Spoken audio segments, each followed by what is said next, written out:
121 number जबूर, जो कि छोटा सा जबूर है, छोटा सा साम है, हम उसको पढ़ेंगे।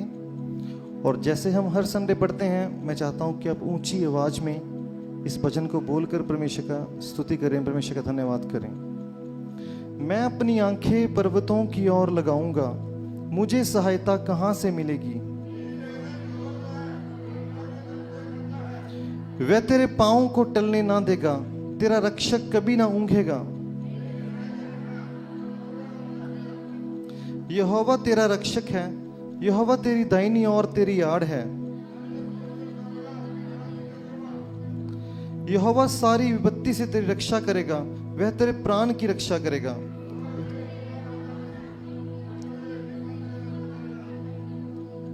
हालेलुया। 121 नंबर जबूर, 121 नंबर साम भजन बहुत ही सुपरिचित भजन है, हम सब लोग इसको जानते हैं।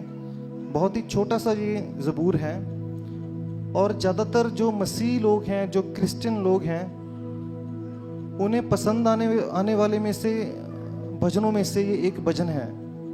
जैसे सब लोग भजन 23, भजन 91, 91 और भजन 121 लगभग सबको पसंद है। हालेलुया।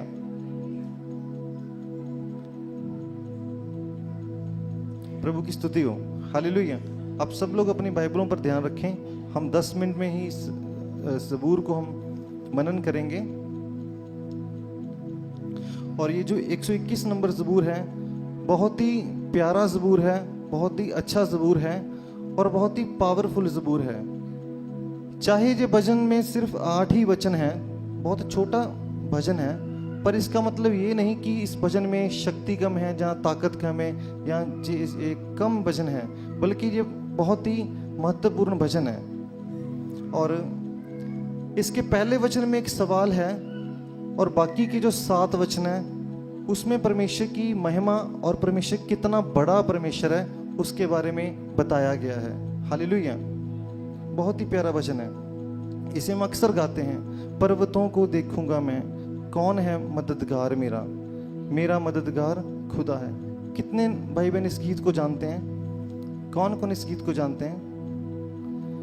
पर्वतों को देखूंगा मैं, कौन है मददगार मेरा, कौन है मददगार मेरा, मेरा मददगार खुदा है, मेरा मददगार खुदा है। जिसने ज़मीं और आसमां को बनाया, जिसने ज़मीं और आसमां को बनाया, पर्वतों को देखूंगा मैं, वो तेरे पाँव को फिसलने नहीं देगा, वो तेरे पाँव को फिसलने नहीं देगा। खुदावंद है तेरा जागा हुआ, तुझे तन्हा न छोड़ेगा। खुदावंद है तेरा जागा हुआ, तुझे तन्हा न छोड़ेगा।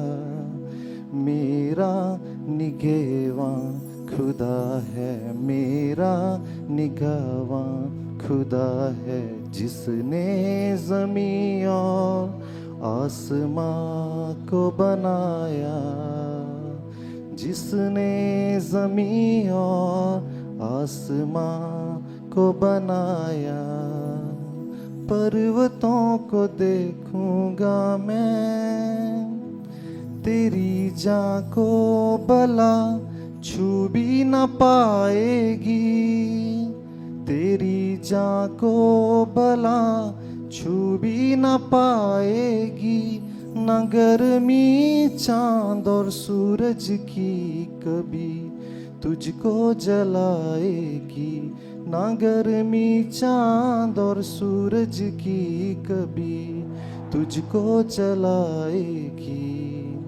मेरा साहिबा खुदा है, मेरा साहिबा खुदा है। जिसने ज़मीं और आसमां को बनाया, जिसने ज़मीं और आसमां को बनाया, पर्वतों को देखूंगा मैं। हालेलुया। ये जो सवाल है, पर्वतों को देखूंगा मैं अपनी आंखें पर्वतों की ओर लगाऊंगा, मुझे सहायता कहाँ से मिलेगी? ये जो सवाल है, मुझे सहायता कहाँ से मिलेगी, ये बड़ा कॉमन सवाल है। जो सहायता है वो बहुत कीमती चीज़ है। हम देखते हैं ना, हमारी अगर खुशी हो तो सब लोग हम शामिल हो जाते हैं। अगर कोई खुशी की बात हो, कोई शादी हो, कोई फंक्शन हो, सब लोग शामिल होते हैं। लेकिन जब हमें सहायता की ज़रूरत होती है, तब हो सकता है कि हमारे साथ वाले को भी पता ना हो कि इसको किस चीज़ की कमी है, पर हमारा और आपका परमेश्वर जानता है कि हमें किस चीज़ की ज़रूरत है, और वो हमेशा मेरी सहायता करता है। मैं आपको बताता हूँ, ये जो भजन 120 से लेकर 134 तक हैं, ये यात्रा के गीत हैं। और इजरायली लोग जब भी यरूशलेम की तरफ, मंदिर की तरफ जाते थे, तो ये गीत गाते हुए जाते थे, इन गीतों को गाते थे। और मैं आपको बताता हूँ कि पुराने समय में जो एक सब कठिन कामों में से एक सबसे कठिन काम था यात्रा करना। क्योंकि जब लोग यात्रा करते थे तब उनको डर होता था कि कहीं रास्ते में कोई चोर डाकू उन्हें लूट ना लें। उन्हें डर होता था कि हम अपने पैसे कैसे संभाल कर लेकर जाएंगे, या फिर हम जो परमेश्वर के लिए वस्तुएं लेकर जाते हैं, अर्पण करने के लिए लेकर जाते हैं, उनकी हम रक्षा कैसे करेंगे, कहीं उनको कुछ हो ना जाए। तो वो लोग, जो सफ़र था वो पहाड़ों में से होकर जाते थे, मैदानों में से होकर जाते थे, रास्ते में बारिश, धूप, गर्मी, सर्दी सब कुछ झेलते हुए जाते थे। और वो उनके पास, उन परमेश्वर के लोगों के पास कोई ऐसा प्रावधान नहीं था, कोई ऐसी अश्योरिटी नहीं थी कि वो निश्चिंत होकर जाएं। पर फिर वो डरते डरते पहाड़ों की तरफ देखते हुए गाते थे कि मेरी सहायता कहाँ से आएगी। लेकिन मैं आपको कहता हूँ, हमारी सहायता ना तो पहाड़ों में से है, ना मनुष्यों में से है, हमारी सहायता परमेश्वर की तरफ से है। हालेलुया। कौन कौन चाहते हैं कि हमारी सहायता परमेश्वर की तरफ से आए? मैं आपको एक बात कहना चाहता हूँ, जब भी आपको मदद की ज़रूरत पड़े तब आप परमेश्वर को पुकारें, मनुष्य को ना पुकारें। पहले वचन में लिखने वाला कहता है कि मैं सहायता को ढूंढूंगा। कहाँ कहाँ सहायता ढूंढते हैं हम? जब भी इंसान को ज़रूरत पड़ती है ना, जब भी इंसान बेबस हो जाता है, उसका कोई बस नहीं चलता, सारे उसके काम निष्फल हो जाते हैं, असफलता आती है, उस समय इंसान की आंखें हमेशा ऊपर की तरफ जाती हैं। जो एक धनी मनुष्य था, एक लाजर था। धनी मनुष्य जब मर गया था ना, तब उसने ऊपर को आंखें उठाकर देखा कि लाजर इब्राहिम की गोद में है। मीन्स कि ऊपर को आंखें उठाई उसने। हालेलुया। और वो कहाँ था? वो नरक में था, वो जल रहा था।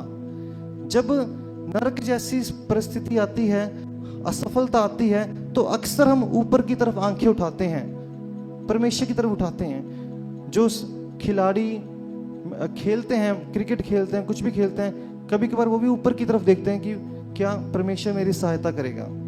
हालेलुया।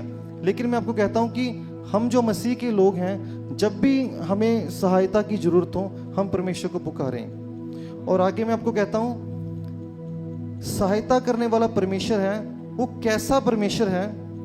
वो ऐसा परमेश्वर है जो कभी ना सोता है और ना ही कभी ऊंघता है। कभी नहीं सोता वो परमेश्वर। हालेलुया। पिछले संडे हम प्रचार सुन रहे थे कि जब बाल के पुजारी बाल देवता को पुकार रहे थे कि आग उतार, तब एलिया ने कहा कि देखो, शायद आपका परमेश्वर कभी सो ना रहा हो, कहीं वो यात्रा ना कर रहा हो, अब जोर से पुकारो। पर मैं कहता हूं कि हमारा परमेश्वर कभी नहीं सोता। हालेलुया। आप कहें, मेरा परमेश्वर कभी नहीं सोता। हाँ, और मैं भी नहीं कभी सोऊंगा चर्च में। हालेलुया। रात को तो सोना है। सो परमेश्वर कभी नहीं सोता, कभी नहीं ऊंघता, हमेशा हमारे लिए काम करता है। उसके बाद परमेश्वर हमारा रक्षक है।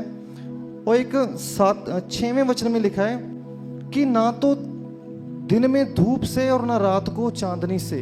मतलब कि ना तो दिन की गर्मी ना रात का अंधेरा आपको डरा सकता है। किस किस को डर लगता है अंधेरे से? क्या आपको अंधेरे से डर लगता है?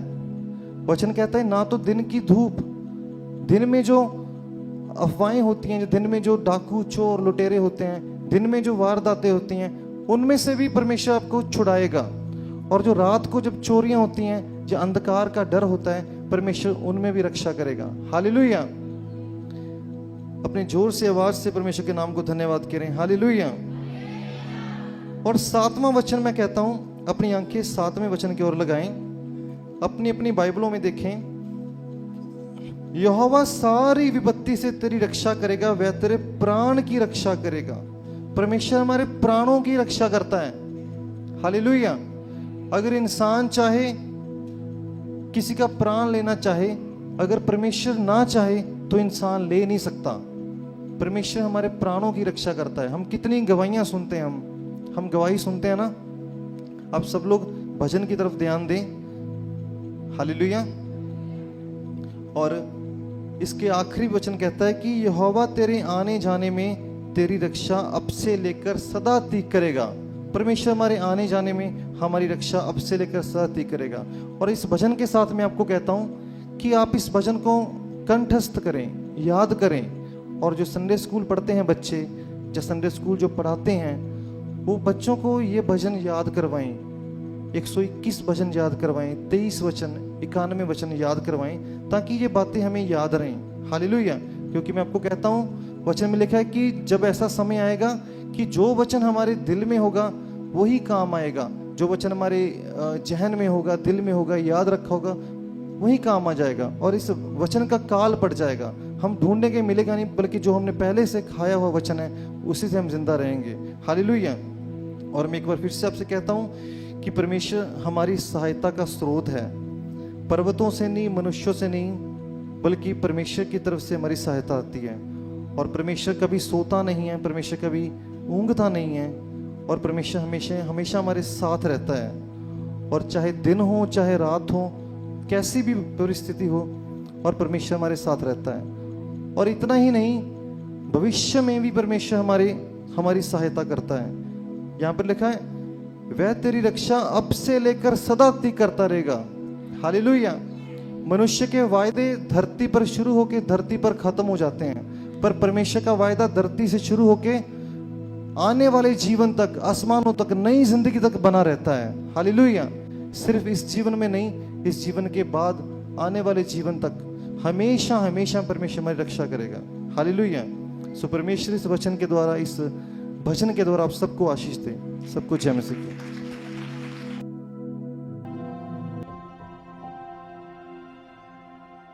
की।